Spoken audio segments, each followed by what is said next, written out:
está conformado el equipo número 8. Daniel Ponce Martínez. Jorge Romero Eddy. Y Hernández Mano Martín. Y su servidor, Gilberto Ramos. Bueno, vamos a presentarles el tema de definición del problema.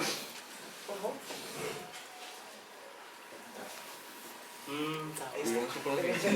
Y otra, por favor. Vamos a hacer un hincapié primero, antes que nada, delimitando nuestro tema. Tenemos lo que es el planteamiento de un problema y la solución de un problema. Nosotros vamos a estar en esta parte, que es el planteamiento del problema, ¿vale? Para que no vayan a querer seguir hasta la solución. Y por favor. Ahí está. Bueno, pues en nuestra vida diaria nos enfrentamos a diferentes decisiones. Pueden ser muy ligeras, como qué voy a comer hoy, qué voy a desayunar, qué voy a poner, qué camino voy a agarrar. Y pues hay otros problemitas, decisiones, que no están muy a la vista. Ahí tenemos lo que son los problemas implícitos y explícitos. ¿Explícitos por qué? ¿Alguien sabe por qué son explícitos? Son problemas que no hay como una dificultad para, o sea, que podemos percibir. Exactamente. Se perciben a simple vista. Los vemos y dicen, ok, ese es el problema, sobre eso. Pero ahorita nos vamos a enfocar en los problemas que están implícitos. Implícitos quiere decir que no están a simple vista. Que sabemos que hay un problema, ¿por qué? Porque tenemos alguna situación que nos incomoda, que no nos gusta o que queremos simplemente cambiar. Pero no sabemos cuál es el problema, cuál es la causa. ¿Otra, por favor? Y es ahí donde... ¿Otra? Donde tenemos lo que son las causas, la situación problemática, que desconocemos cuál es la causa, y lo que podemos ver son los efectos visibles. Y... adelante. Las causas, situación problemática y efectos visibles. Listo. Y bueno, mi compañero Dani les va a hablar de un método para llegar a las causas de esos problemas. Vale, compañeros. Comenzaremos con el diagrama de espina de pescado. El diagrama fue inventado por el japonés Nobuchi Kawama en el año de 1946. Fue un químico industrial japonés, administrador de empresas y experto en el control de calidad. El diagrama comienza en la cabeza, donde se define el problema. Después se hace una lluvia de ideas para enumerar las categorías. Después en cada categoría van las causas. Esto forma la espina secundaria. Aquí en la cola se ponen las soluciones del problema. Gracias por su atención. Bueno, yo les voy a hablar sobre el método de Pareto, o también conocido como análisis de Pareto. Este método fue creado por el economista italiano Vilfredo Pareto. Este método sirve para resolver problemáticas dentro de un proceso. ¿Okay? Entonces, el método de Pareto nos dice que si, por ejemplo, ¿qué nos pone un ejemplo? El 20% de las personas que viven en Italia, en este caso, tienen el 80% de las riquezas.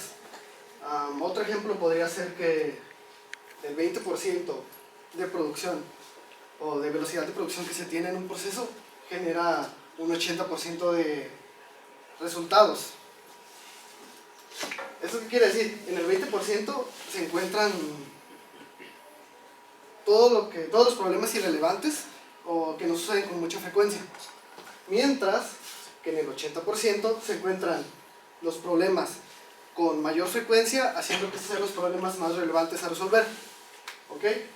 Entonces, el método de Pareto también nos dice que si nosotros resolvemos del 80% el 20% de las causas que lo generan, prácticamente resolvemos el problema en sí. Ahora, antes de poder hacer todo esto, ocupamos pues saber los pasos para poder realizarlo, el método de Pareto o análisis de Pareto. El paso 1 es hallar todos los posibles problemas que se puedan encontrar en el proceso.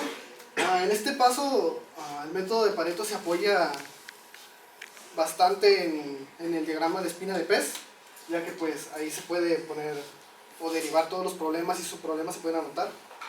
El segundo paso sería calcular con qué frecuencia suceden estos problemas. Ya una vez haciendo esto, el tercer paso es hacer un porcentaje de los errores acumulados que ha sucedido en todo el proceso. Y ya una vez haciendo todos estos pasos, el cuarto paso consiste en realizar un diagrama de Pareto. El diagrama de Pareto consiste en una gráfica de barras. La gráfica de barras va a representar la cantidad de errores que ocurren en el proceso. Se va a acomodar primero el problema que sucede con más frecuencia y después los que suceden con menor frecuencia. Después de eso va a seguir una gráfica lineal que va a representar el porcentaje de éxito o de eficacia de los procesos, de los problemas, perdón. Entonces, este paso, todo lo que esté por encima del 80% para arriba, representa un problema de poca importancia, ya que este no se ve con mucha frecuencia o no sucede demasiado, mientras que el que está del 80% para abajo se considera un problema muy importante a resolver. Entonces, como nos menciona el método de Pareto, si nosotros resolvemos esta parte de los problemas, pues prácticamente tenemos resuelto pues todo, ¿no? O sea, ya no tendríamos que tomar mucho en cuenta esta parte, pues, ya que no son problemas que no se ven con mucha frecuencia. Y pues, eso sería todo de mi parte. A continuación vino mi compañero Martín a hablarles sobre el siguiente método de resolución de problemas. El método científico. El método científico es el método de investigación usado principalmente en la producción, en las ciencias. Para ser llamado científico, un método de investigación debe basarse en lo empírico y en la medición, sujeto a principios específicos en las pruebas de razonamiento. Los pasos del método, Pablo Grace menciona 8 pasos. La identificación de una anomalía, que es más bien el problema. Recolección de datos significativos, recolectar lo que ya se sabe acerca del problema. Analizar los mismos datos. Elaboración de explicación o hipótesis. La predicción de eventos futuros en base a la hipótesis. Elaboración de experimentos para comprobar las predicciones. Modificación de la hipótesis y repetición de los pasos anteriores. Y la conversión de la hipótesis en teoría. A continuación vamos a mostrar un video donde explica un poco más el método científico. Los científicos usan para tratar de explicar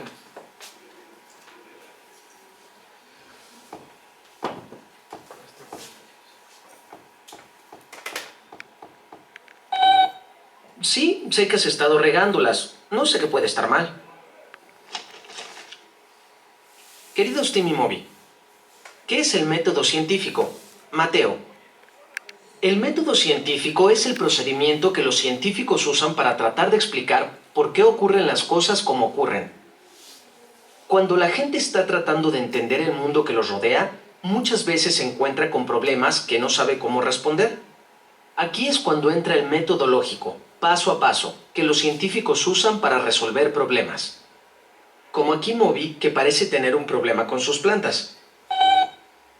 El primer paso del método científico es identificar el problema para poder resolverlo. Correcto.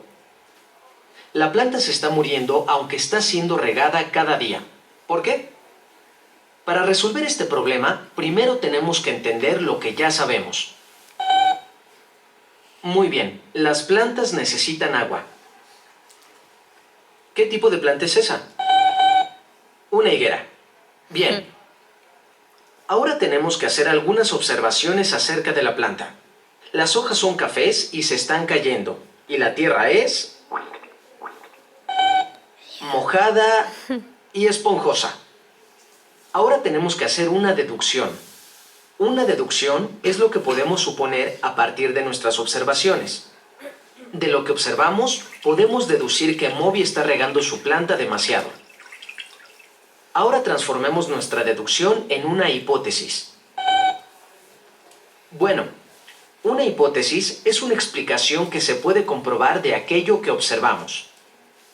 ¿Qué tal? Las higueras deben regarse únicamente una vez a la semana. Claro, es solo una suposición, pero al menos la obtuvimos partiendo de lo que ya sabíamos y de nuestras observaciones. Ahora debemos pensar en un experimento que pueda probar esta hipótesis. Este es el plan. Tenemos 4 higueras saludables, marcadas como A, B, C y D. Tienen el mismo tipo de maceta, la misma tierra y reciben la misma cantidad de luz solar. La única variable o elemento que va a cambiar será la cantidad de agua que recibirán. La planta A no recibirá nada de agua. La planta B se regará todos los días. La planta C se regará 3 veces a la semana. Y la planta D se regará solo una vez a la semana. Veremos qué pasa en un mes. ¡Tada! Ya pasó un mes y yo sigo con la misma playera. Hay que anotar las nuevas observaciones. La planta A no se ve muy bien. La B tampoco se ve muy bien, que digamos. La planta C se ve un poco mejor. Bien, la planta D está perfecta. Es hora de analizar nuestros datos. Basándonos en este experimento y en nuestras observaciones, parece que la higuera creció mejor cuando solo se le regó una vez por semana. De eso podemos sacar una conclusión. Las higueras crecen mejor cuando se les riega una vez a la semana. Bueno, claro, para realmente estar seguros, deberíamos repetir este experimento varias veces para evitar accidentes y variables que se nos pudieran haber olvidado. Si los experimentos no apoyan la hipótesis, entonces la hipótesis tiene que ser replanteada. Y hay que volver a empezar. Pero si muchos experimentos apoyan la hipótesis, entonces esta puede convertirse en una teoría. Bueno, en la ciencia, una teoría es cualquier hipótesis que se haya confirmado repetidamente por medio de pruebas experimentales. Una teoría que ha sido demostrada una y otra vez puede convertirse en ley, pero eso no significa que será cierta para siempre. En el sentido más estricto, realmente no existe la verdad científica. Los científicos siempre están aprendiendo cosas nuevas sobre el mundo que nos rodea, y nunca se sabe cuándo van a encontrar una prueba nueva que nos obligue a repensar nuestra comprensión del mundo. Bien, usar el método científico puede ayudarte a estar en lo cierto más seguido, y no solamente en las clases de ciencia. Solo tienes que asegurarte de hacer todos los pasos. Si formulas una hipótesis sin antes hacer observaciones, entonces realmente solo estás adivinando. Además, nunca podrás saber si tu hipótesis es correcta si no la compruebas con un experimento.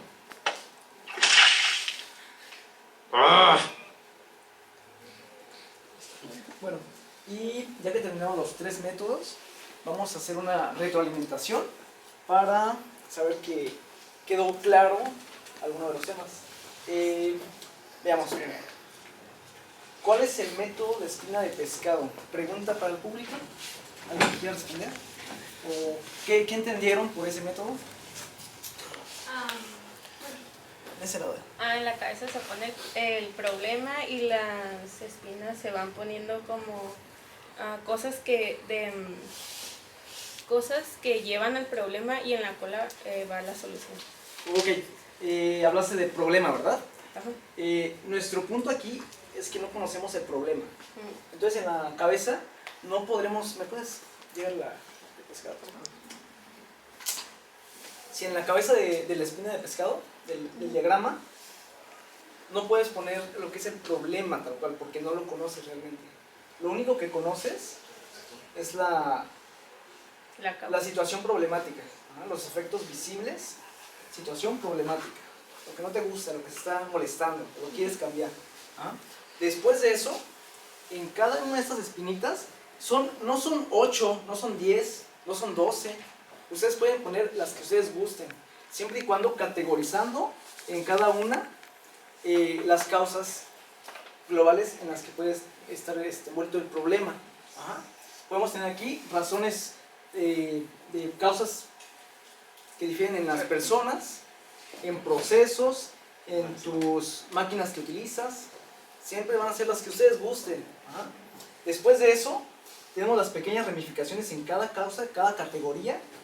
Ahí vamos a escribir las causas dentro de esa categoría. Igual no tienen que ser dos, no tiene que ser una, sino las que ustedes vayan observando. Ajá. Bueno, y así es como analizando todas ellas se puede llegar a algún resultado. Y ahora con lo de Pareto, bueno, ¿quedó claro esto? Sí, porque algún día pueden ustedes elaborar algún taller, tal vez, donde les pidan eso. ¿Vale? Lo de Pareto. Exactamente. Ok, lo de Pareto. Un ejemplo. Voy a pedir que se levanten de aquí 1, 2, 3, 4, 5, 6, 7, 8, 9, 10 personas. Por favor. 10 personas, ahí está. De esas 10 personas, regálenme un 20% de esas personas aquí. 10%, 20%. Perfecto. Ok, yo tengo, ¿cuánto les gustan? 100 pesos. Vamos a darles 500 pesos. Okay. 500 pesos. A ustedes les voy a dar cierta cantidad. ¿Cuánto creen que les va a tocar a ellos? De esos 500 pesos que cuentan. 400. Muy buena cantidad. 400 para ustedes dos. Y a ustedes en conjunto les voy a dar los 100 restantes. ¿Vale? Entonces, ¿qué pasa aquí? Aquí estamos entendiendo que el 20% de la población o de las causas están ligadas al 80% de las problemáticas. Ajá. Ustedes son el demás 80% de causas que nos genera un 20% de problemáticas. Realmente no es como que muy significativo. Entonces, Pareto nos dice que esas dos causas, o tres posiblemente, tal vez una nada más, nos generan demasiados problemas. Si resuelves estas dos causas, técnicamente tienes resuelto tu problema. Yo le entendí al revés, que los que estaban abajo del 80% que dijo él, eran los problemas que causaban más impacto, ¿no? Es que según yo Pareto lo divide en 80-20, exactamente. 80-20, entonces todo el problema lo va a repartir en un 80 y en un 20. Exactamente, tenemos aquí 20, pero es las problemáticas que te generan, que te generan más bien las causas, perdón, que te generan las problemáticas. Son dos causas, te generan 8 problemáticas. Y todas las demás causas te generan solo el 20. Entonces, ¿cuáles resuelves tú? Las dos, ¿no? Las dos que te generan demasiado. Con eso ya es así como de, casi tengo resuelto el problema. Y esto es solo para plantear el problema, no para llegar a la resolución nada más. Y bueno, ya, gracias. Muchas gracias.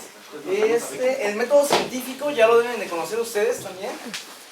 Lo estamos usando desde la primaria, me parece, secundaria. No hay más ciencia en ello que seguir los pasos, ya muchos los conocen.